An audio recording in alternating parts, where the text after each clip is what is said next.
In this scene, I already have the nail file, the lotion, and the nail cleaner out.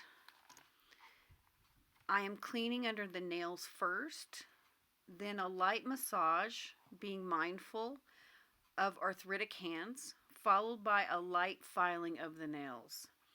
Once I'm done, I'm going to repeat the same thing on the other hand. I often wash the client's hands throughout the day with a warm soapy cloth and rinse with a warm cloth.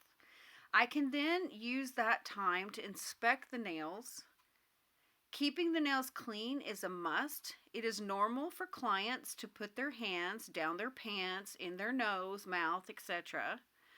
Our latest post-COVID CPR class reminded us that germs can live under the fingernails for up to 3 months.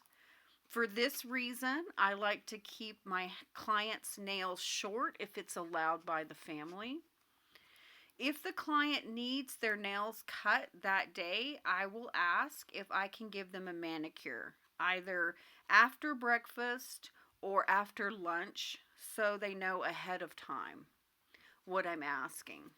If they refuse, then I just reapproach after breakfast and reapproach after lunch.